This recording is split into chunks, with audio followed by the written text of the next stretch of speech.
Trong khoảng thời gian gần đây, Corsair đã đưa đến cho anh em game thủ những sự thay đổi về gaming gear mà theo mình nghĩ là khá là khác biệt. Về bàn phím thì chúng ta có Corsair K100 với OPX Optical Switch. Chuột thì chúng ta có Corsair Kata Pro Wireless. Và giờ đây, tai nghe thì chúng ta lại có HS60 Haptic với công nghệ mà Corsair gọi là Haptic Bass. Đây là một công nghệ cực kỳ đặc biệt. Và sự đặc biệt đó là gì? Xin mời anh em hãy cùng bọn mình tiến vào bài review ngay nhé. Mình là Bay, đến từ AZ Tech Review.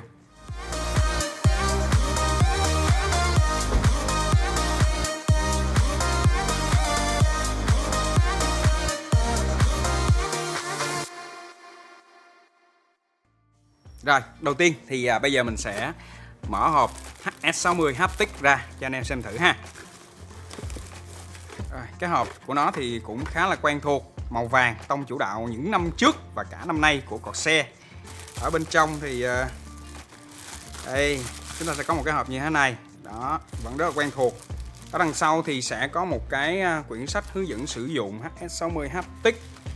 Rồi, mình sẽ để cái bao qua một bên. Đây, cái tai nghe thì nó sẽ được cố định bằng một cái miếng nhựa. Nó sẽ có hai cái ngàm tháo hai bên. Anh em phải bóc cái này ra. Ở năm nay thì mình thấy là cái này nó bóc khó khăn ra khá là nhiều so với lại những năm trước. Năm trước thì bóc dễ hơn. Rồi, ở cái khu vực cái lỗ giữa thì chúng ta sẽ có một cái phần phụ kiện, đó là một cái mic rời cũng như là cái mút lọc âm cho phần micro. Đây, tai nghe thì ở đây mình sẽ tháo ra cho anh em xem. Ở trong thì nó cũng không còn lại gì nhiều nữa đâu, hầu như là không còn gì hết. Tất cả mọi thứ thì mình sẽ để sang một bên. Rồi, mình sẽ cắm vào. Ở đây thì nó còn thêm một cái chặn mic bằng cao su nữa, mình cũng sẽ tháo ra. Cắm nó vào như thế này. Và sau đó thì bọc lại cái miếng mút như thế này. Rồi, ok, chúng ta có HS60 Haptic. Cảm nhận đầu tiên của mình về phần thiết kế thì nó sẽ không khác biệt quá nhiều so với lại HS60 đâu. Chúng ta vẫn sẽ có một cái thiết kế khá là quen thuộc. Tuy nhiên về ngoại hình thì nó lại thay đổi khá là nhiều. Đầu tiên thì đập vào mắt chúng ta sẽ là hai cái phần E-Cup, vẫn là chất liệu nhựa nhám, khá là sang xịn mịn, nhưng mà nó được đổi sang cái họa tiết rằng ri. Theo mình thấy thì cái họa tiết rằng ri như thế này thì nó mạnh mẽ hơn khá là nhiều so với lại cái màu nhựa nhám khá là đơn giản trên HS60. Chúng ta vẫn sẽ có cái phần bọc ngoài E-Cup, đó là một cái phần lưới bằng kim loại và ở giữa sẽ là logo của Corsair. Điểm cải tiến mà mình thấy rõ ràng nhất của HS60 Haptic so với HS60 đó chính là cái phần đệm đầu cũng như là hai cái phần đệm E-Cup giờ đây đã được nâng cấp lên thành chất liệu memory foam.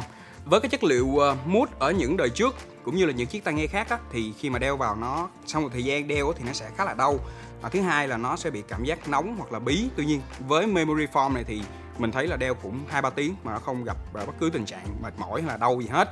Thứ hai nữa là đối với lại những bạn đeo mắt kính thì những cái chất liệu mút nếu như mà nó cứng quá thì nó sẽ hằn hai cái đường ở bên phần thái dương này và gây ra cảm giác đau nhức.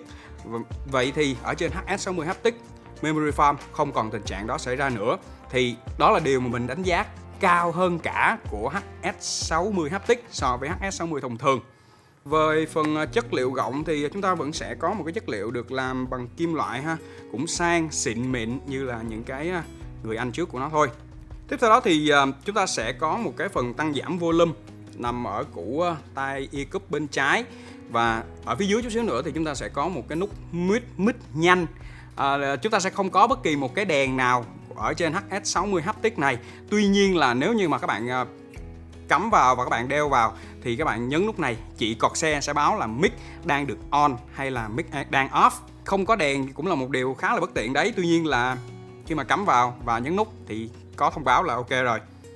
Vẫn như lúc nãy mình nói, đây là một cái mic rời mà các bạn có thể tháo được. Tiếp theo đó thì ở phần E-Cup bên phải chúng ta sẽ có một cái phần điều chỉnh volume của Haptic Bass. Và nói về Haptic Bass thì đây là một công nghệ mà Corsair đã kết hợp với Traction Technology để mà đưa vào đây một cái hệ thống đẩy. Với cái hệ thống đẩy này, khi có bất kỳ những cái rung động âm thanh ở tần số từ 160Hz đổ xuống, tức là hay gọi là tần số bass thì cái hệ thống này nó sẽ đẩy một lực nhất định vào củ loa. Từ đó thì nó sẽ tạo ra những cái rung động kèm theo cái phần bass của các bạn, và cái lực rung động này nhiều hay ít còn tùy thuộc vào lượng bass cũng như là các bạn điều chỉnh cái phần âm lượng ở ECUP bên phải. Từ đó thì nó sẽ tạo ra những cái âm thanh cực kỳ sống động và cũng như là rất chân thực. Ngay khi mà mình được cầm con HS60 Haptic này trên tay thì mình đã thực sự rất là kỳ vọng với lại cái tính năng Haptic Bass, và mình đã test ngay nó với hai tựa phim, đó chính là Avengers Endgame và cũng như là Pacific Rim. Thì như anh em đã biết, đây là hai tựa phim hành động có rất là nhiều những cái âm thanh phức tạp. Với Avengers Endgame thì những cái âm thanh như là tiếng vũ khí, tiếng bom dội, tiếng súng đạn, những cái trận chiến cuối phim rất là kịch tính với hàng vạn binh lính va vào nhau, thì đối với lại những cái chiếc tai nghe thông thường nó có nhiều bass thì anh em nghe nó đã rất là đã rồi. Tuy nhiên với HS60 có Haptic Bass thì những cái âm thanh này nó thực sự là nó có sức nặng và nó chân thực hơn rất là nhiều. Tiếp theo đó là Pacific Rim. Thì nếu như anh em xem bộ phim đó rồi, anh em cũng biết được là Kaiju cũng như là Giger đó là gì. Thì ở trong cái bộ phim này nó có những cái cỗ máy và những con quái vật đánh nhau, nó rất là có lực. Lực ở đây có nghĩa là nó mang được một cái trải nghiệm là con robot nó đang đấm vào đầu mình luôn, chứ không phải là đấm vào quái vật. Và nó mang lại cho mình một cái trải nghiệm là đang xem một cái bộ phim 4D. Và đôi lúc mình còn quên thở ở những pha hành động cực kỳ gây cấn đó kìa. Đó là cái trải nghiệm mình thật sự ấn tượng ở trên HS60 Haptic khi mà xem phim. Và cái trải nghiệm bánh cuốn đó nó chưa dừng lại ở đó. Với những tựa game AAA, những tựa game kinh dị, ví dụ như là Resident Evil, đây là một chiếc tai nghe nó có một cái không gian âm thanh không quá rộng, cho nên là khi mà mình chơi Resident Evil thì âm thanh của nó hơi hẹp một chút xíu. Mình cảm nhận được là cái tiếng đóng cửa, cái tiếng bước chân nó chân thực hơn cả chân thực. Cái tiếng bước chân mà nó giống như là nó đóng đinh vào đầu mình vậy á, nó tạo cho mình một cảm giác thật sự rất là hồi hộp và lo sợ. Đó là điểm mạnh của HS60 Haptic khi chơi game kinh dị rất là đã. Và với cái sự chân thực đó, cái sự bánh cuốn đó, chắc chắn là sẽ có nhiều bạn nhảy vào hỏi là vậy thì chơi eSport, chiếc tai nghe này có phù hợp hay không? Khi mà những tựa game eSport là những tựa game mà nó đòi hỏi khắt khe về khá là nhiều về phản xạ, về không gian, về âm thanh. Thì mình xin trả lời như thế này. Như lúc nãy mình đã có nói, với tựa game kinh dị thì mình thấy là âm trường, không gian của nó hơi hẹp. Cho nên nếu nói về không gian, nó làm chưa tốt. Tiếp theo đó thì với những cái âm thanh khi mà súng bắn vào đầu của mình á, mình cảm giác nó quá chân thực, cho nên là mình sẽ bị giật mình và phản xạ của mình cũng sẽ bị giảm xuống theo. Và như các bạn đã biết rồi, eSport thì rất cần về phản xạ. Bên cạnh đó thì cái âm hình của nó cũng không rõ ràng cho lắm, nên là nếu như địch xuất hiện thì mình cũng không chuẩn bị sẵn được là địch còn cách bao xa. Cho nên là nếu như Corsair làm cho HS60 Haptic rõ nét hơn về phần âm hình một chút nữa thôi thì mình nghĩ rằng HS60 Haptic đã là một cú hích trong năm nay rồi. Khi mà tắt Haptic Bass đi thì mình thấy là HS60 Haptic trở thành một con HS60 thông thường, nó không khác biệt nhiều lắm, với một chất âm khá hiền hòa và đều ba dải. Mình rất mong là Corsair sẽ cải thiện điểm này. Về chất lượng của micro thì chắc là các bạn cũng háo hức lắm, cho nên là ok, mình sẽ thu thử một đoạn cho các bạn nghe thử. Vào ngày hôm qua, Liên minh tốc chiến đã chính thức cho phép người chơi Android được tải về trên kho ứng dụng của một bên thứ ba. Người chơi iOS tưởng rằng sẽ phải đợi đến ngày 29 tháng 10 mới được chơi game. Thì bất ngờ, App Store đã mở cửa ngay cho người chơi tại các quốc gia bao gồm là Hàn Quốc, Nhật Bản, Philippines, Singapore, Malaysia, Indonesia và Thái Lan. Về khuyết điểm của HS60 Haptic thì nó như thế này. Với một số người có những cái vành tai nhọn cũng như là vành tai quá to á, thì khi mà các bạn đeo vào, các bạn bật Haptic Bass lên, nếu như cái vành tai nó tiếp xúc vào cái phần vải bên trong này nè, thì khi mà nó rung lên á, nó sẽ tạo cho các bạn cảm giác ngứa tai, và nếu như sử dụng trong thời gian dài thì khá là khó chịu. Cho nên mình nghĩ là Corsair ở những thế hệ thì tiếp theo nữa thì làm cho cái phần khoang tai này nó sâu hơn, để khi đó cái phần vành tai không còn tiếp xúc ở cái phần vải bên trong nữa, cũng như là củ la bên trong nữa, thì nó sẽ không gây ra cái hiện tượng khó chịu. Thứ hai nữa về phần khuyết điểm đó chính là phần micro này.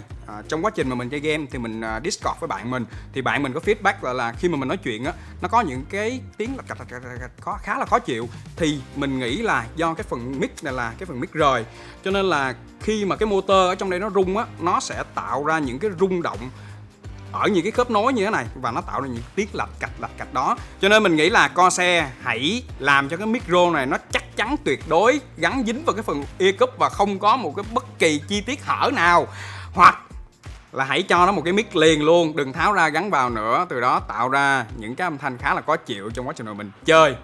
Đó, như thế. Tổng kết lại, ở vào thời điểm hiện tại, mình thấy là khá là nhiều hãng chạy đua với nhau về công nghệ. Tuy nhiên, để mang lại được một cái trải nghiệm thực sự cho người dùng thì mình thấy là không nhiều hãng làm được. Với mình, HS60 Haptic đã làm được điều đó khi mà nó đẩy được cái trải nghiệm của mình lên chân thực hơn nữa với Haptic Bass.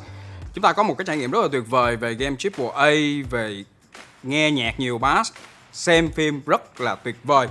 Tuy nhiên, nếu như HS60 Haptic được nâng cấp về chất âm, về âm hình, về không gian thì mình nghĩ đây là một chiếc tai nghe cực kỳ hoàn hảo khi mà nó đã có một cái trải nghiệm rất là chân thực rồi.